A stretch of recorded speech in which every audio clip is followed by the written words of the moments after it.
The sky was broken. Once, it had been a deep, endless void speckled with stars, a reminder of the vast universe humanity had yet to conquer. Now, it burned. The massive alien dreadnoughts loomed above the last human stronghold like dark gods, their hulls reflecting the fire and ruin they had brought to Earth. The remnants of the old world lay in shattered steel and crumbling concrete, streets cracked open by the weight of fallen war machines, and the air thick with smoke that carried the scent of scorched metal and something worse. Something final. Beneath the ashen clouds, the last of humanity gathered. Soldiers, engineers, pilot survivors turned warriors. Their uniforms were mismatched, scavenged from the ruins of lost cities and abandoned battlefields. Plasma rifles, outdated kinetic weapons, and repurposed alien tech hummed in their hands, the glow of energy cells flickering like dying embers. They stood shoulder to shoulder along the ruined perimeter of the underground citadel, the last command center of the resistance, watching the horizon tremble with the arrival of the enemy's vanguard. A low, piercing wail echoed through the sky, not from sirens, but from the alien warships themselves. A sound that rattled through bone and mind alike, engineered to break spirits before the real assault began. The ground trembled as biomechanical warforms, towering creatures of living metal and pulsing veins, descended from the drop ships in waves, their blade-like limbs carving into the earth as they landed. Behind them, the towering command units, clad in shifting black armor that absorbed the dim light, began their march forward. Inside the command bunker, holo screens flickered with incoming data. The orbital fleet was gone, burned away in the first hours of the final assault. The outer defense grid had held for less than a day before the invaders reduced it to molten slag. What remained was a battered fleet of atmospheric gunships, anti-air batteries running on depleted energy cells, and one last weapon, untested, unfinished, but their only chance. A figure in a reinforced combat suit stood before the largest holo display, its cracked surface casting fractured images of the battlefield. A deep voice, tired but unbroken, cut through the room. "We hold them here. No more running. No more retreats. If this is humanity's last night, then we make them bleed for every inch." Outside, as the first plasma bolt screamed through the sky, lighting up the battlefield in searing blue, the final defiance of humankind began. The command center pulsed with dim, flickering light, casting jagged shadows against the reinforced walls. Every soul in the room knew they stood on the edge of extinction, yet no one hesitated. Their leader, clad in a battle-worn exosuit patched with scarred plating, stood unshaken before the war table, his gaze locked on the shifting battle map. The name etched onto his arm plate had long since faded, a relic from another life, one where humanity still believed in victory. Now, only survival mattered. To his right, a figure adjusted the calibration of an alien energy rifle, its core glowing with an eerie cyan hue. Valen had been a scavenger before the war, crawling through the ruins of the first fallen cities, picking apart the wreckage of both human and alien dead. His fingers, calloused from years of disassembling foreign machines, moved with a precision born from necessity. He had learned that survival meant adaptation, and no one adapted faster than him. Even now, his gaze never left the incoming wave of enemy forces, calculating angles, spotting weaknesses in their formation. His mind worked like a machine, but deep inside, buried beneath hardened resolve, the same unspoken fear clawed at his gut. This was the end, wasn't it? Across the room, kneeling beside a broken console, Tira patched into the underground relay systems, rerouting dwindling power reserves to the last active defense turrets.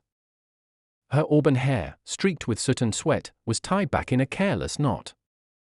She had once been an engineer on Europa Station, back when Earth still had colonies, back when humanity still had hope beyond this dying rock.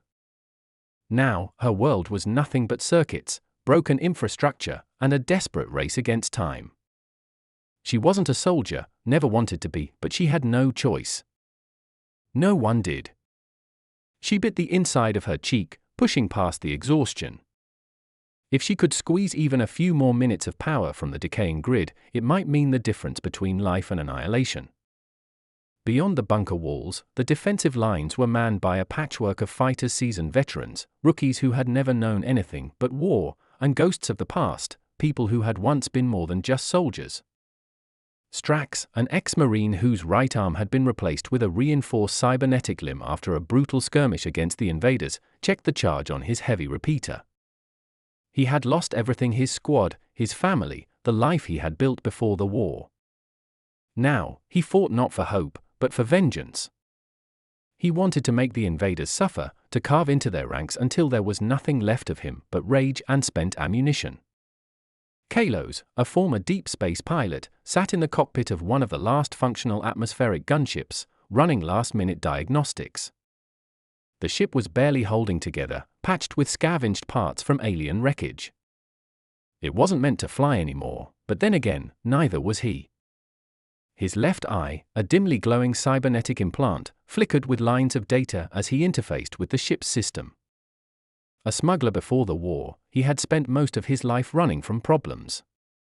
Now, there was nowhere left to run. If he was going down, he was taking as many of them with him as he could. As the battle outside intensified, a new sound cut through the chaos. A deep, resonant pulse vibrated through the air, making the walls tremble. The enemy's warforms were shifting, reorganizing. Something was coming. The holo display flickered as new readings appeared unfamiliar, even among the patterns they had come to recognize. It wasn't just another wave of foot soldiers. This was different. Something bigger. The leader stepped forward, scanning the data. His voice was steady, but there was an edge to it. They've brought something new. Valen's hands hovered over the alien rifle, his mind racing. That signal. It's not just a command unit. It's something else. Something worse. Tira wiped sweat from her brow, feeling the heat rising from the overworked systems. If we don't hold them back now, there won't be another chance. Strax tightened his grip on his weapon, his cybernetic fingers whirring softly. Then we don't let them take another step. Kalo's voice crackled over the comms.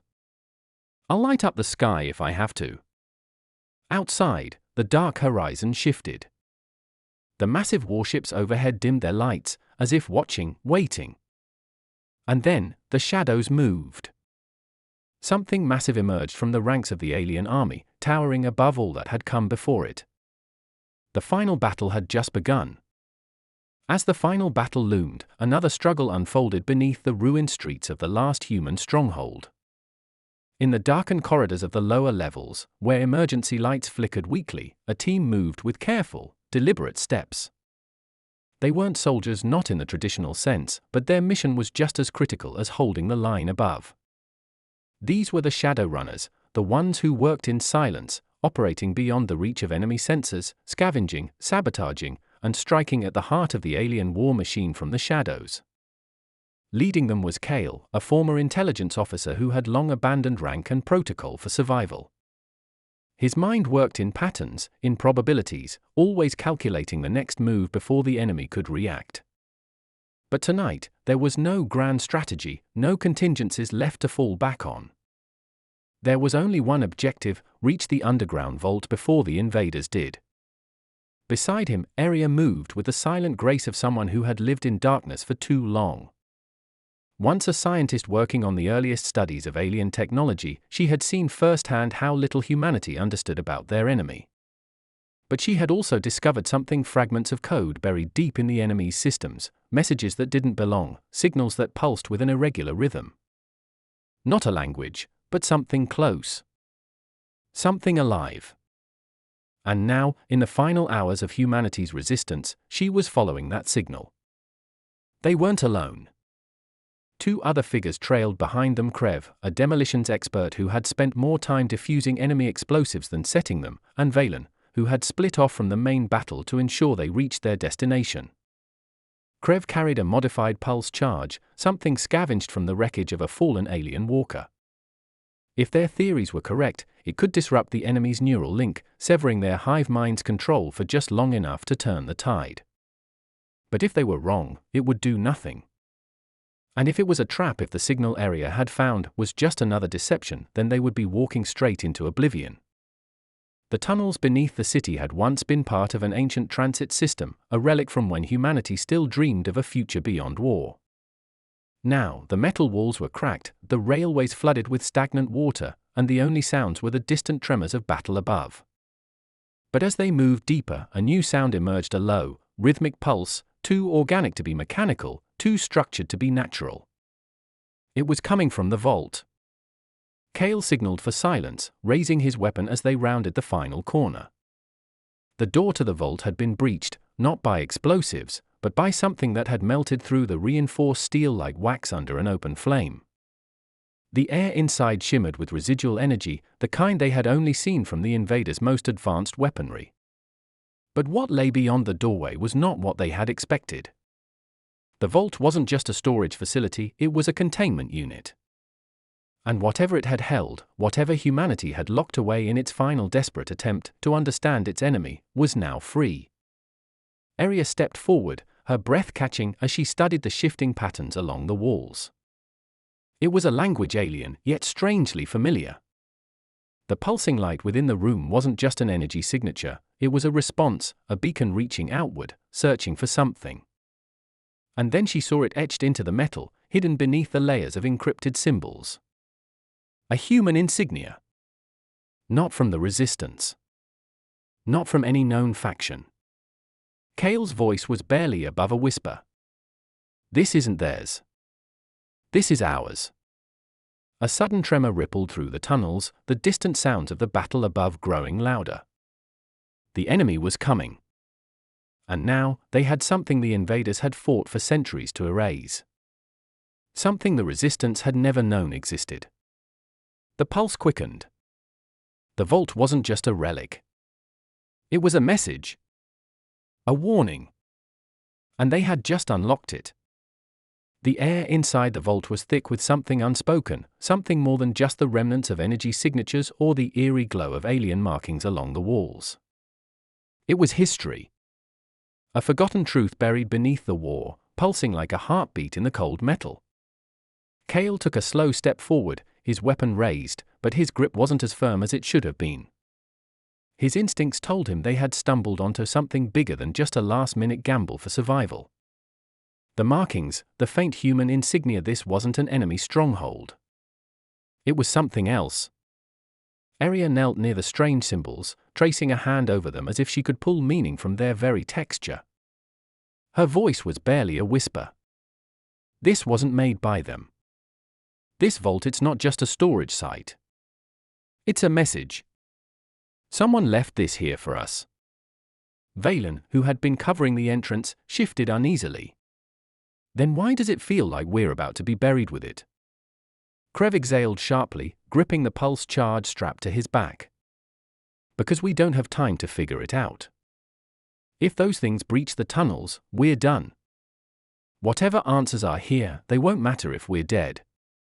Cale turned, eyes flicking between them, weighing their words against the creeping feeling in his gut. They had all lived long enough to recognize a mistake before it killed them. And yet, something about this moment, about this place, made him hesitate. What if this is the reason we're still fighting? He said, his voice steady despite the uncertainty pressing against his ribs. What if we've been looking in the wrong place all this time? Arya met his gaze, something unreadable flickering in her expression. She wanted to believe it. They all did. But belief wouldn't stop what was coming. The rhythmic pulse of the vault grew faster, as if responding to their presence. The symbols shifted, rearranging, translating. A line of text scrawled itself into existence before their eyes, glowing in a deep amber hue. They are not what they seem. The silence in the room thickened, pressing against them from all sides. No one spoke. No one breathed. Then the distant sound of metal screeching against stone shattered the moment. The enemy was near. Krev cursed under his breath. We're out of time. Either we take what we can and get out, or we die here asking questions. Arya shot to her feet, fingers tightening around the scanner on her wrist. We can't leave without this. I can extract the data, but I need a few more minutes. Valen was already moving toward the entrance, eyes scanning the shadows. "You've got 1 minute. After that, I start shooting." But now, standing here, looking at a message left by ghosts of a war even older than their own, he wasn't so sure anymore. He tightened his grip on his weapon, turning toward the vault's entrance. "Then let's make that minute count." The next breath he took felt heavier, laced with something he hadn't let himself feel in a long time. Hope. The pulse from the vault intensified, shifting from a rhythmic thrum to an erratic, almost panicked frequency. The symbols along the walls flickered faster, lines of amber text distorting and reforming, as if something inside was struggling against an unseen force. Aria's hands moved quickly over her scanner, eyes darting between the interface and the changing symbols. Something's wrong. It's not just translating anymore, it's reacting to something. Cale adjusted his stance, keeping his weapon raised toward the darkened tunnel behind them. Reacting to what? Before she could answer, the vault's walls pulsed outward with a wave of unseen energy. A high-pitched distortion filled the air, vibrating through their skulls like an invasive thought forced into their minds. Then, in a voice that was neither fully human nor fully alien, a whisper echoed through the chamber. "You were never meant to find this." Valen instinctively stepped back, eyes narrowing as he raised his rifle. "Tell me someone else just heard that." Krev muttered a curse, shoulders tense like a coiled spring. "We all heard it." Aria barely breathed as she stared at the glowing script, now shifting in rapid succession, revealing layers of encrypted messages hidden beneath the surface. "It's not just a warning," she whispered. "It's a command." Cale took a step closer, scanning the symbols that now pulsed in two distinct colors, one in the familiar amber, the other in a deeper, almost crimson hue. "Command to who?" Aria swallowed hard, fingers tightening around her scanner. "Not us." The vault shuddered violently, as if something beneath the floor was coming to life. The old human insignia, once faint beneath the alien script, now glowed with an intensity that rivaled the rest of the markings. The two sets of symbols, human and alien, were not separate. They were merging. Then the realization hit.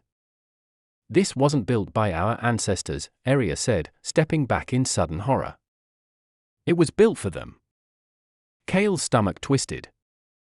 The war had always been painted in black and white: humanity against the invaders, survival against extinction. But now, standing inside this vault, staring at the undeniable proof that something else had been manipulating both sides from the very beginning, he felt the ground shift beneath him in more ways than one.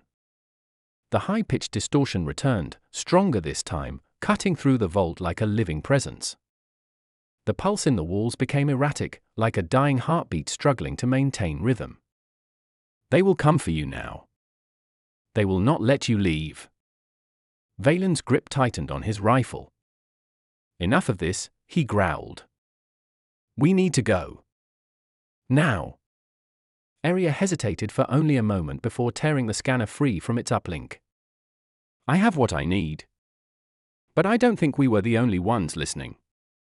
A metallic screech echoed from the tunnels outside, followed by a deep, guttural clicking sound that sent an unnatural chill down Cale's spine. The enemy had arrived. But something was different. The usual battle cries, the familiar sounds of the invaders' relentless march, none of it came. Instead, there was silence. A heavy, suffocating stillness, as if the entire battlefield above had suddenly paused. Then came a sound none of them had ever heard before. A deep, layered voice, not one, but many speaking in unison. "You are out of time." The walls of the vault convulsed, the script flickering chaotically before the symbols distorted into a final, singular message. "Run." Cale didn't need to be told twice. He turned sharply, weapon raised, and bolted toward the exit. The others followed, their footsteps thundering against the metal floor as the vault behind them pulsed one last time before everything was swallowed in a wave of blinding white light. The light swallowed everything, turning the world into an endless void of white. For a fleeting moment, there was no war, no vault, no time. Just silence. Then, like a sudden gasp of breath, reality snapped back into focus. Cale hit the ground hard, the impact rattling through his bones. His vision blurred, ears ringing with the aftermath of whatever had just happened. His fingers dug into the dirt, real, solid ground. They were outside. The vault was gone. Arya stumbled beside him, clutching her scanner like a lifeline. She took a breath, her voice raw. We weren't supposed to survive that. Valen pulled himself to his feet, scanning their surroundings with sharp, wary eyes. The battlefield they had left behind was unrecognizable. The sky, once filled with streaks of fire and warring ships, was eerily still. The bodies, the wreckage, everything was gone. Krev swore under his breath. Where the hell are we? No one had an answer. The landscape stretched before them, familiar yet wrong in a way none of them could describe. A war-torn wasteland, but without any trace of the battle they had been fighting just moments ago. No smoke. No ruins. As if time itself had rewritten the battlefield. Cale's chest tightened. He turned toward Arya, who was furiously working through her scanner. Tell me you got something from that vault. She didn't answer right away. The glow from her device illuminated her face, reflecting the chaotic lines of data spilling across the screen. Her fingers hovered over it, hesitant, before she whispered, "It's not just data." Cale stepped closer. What do you mean? Arya looked up at him, something unreadable flickering in her expression. Then she turned the screen toward him. The symbols from the vault, the strange fusion of human and alien script, were still shifting, still alive. But beneath them, something new had appeared. A set of coordinates. And a message. Find us before they do. The weight of it settled over them like a storm cloud. This wasn't the end. It was a beginning, a door they had just kicked open without understanding what lay on the other side. Cale clenched his jaw, his grip tightening on his weapon. The vault hadn't just given them information. It had changed the war. Valen exhaled, eyes still on the sky. Whatever we just did, it's not over. Stead. Your creative journey now awaits. Get started now.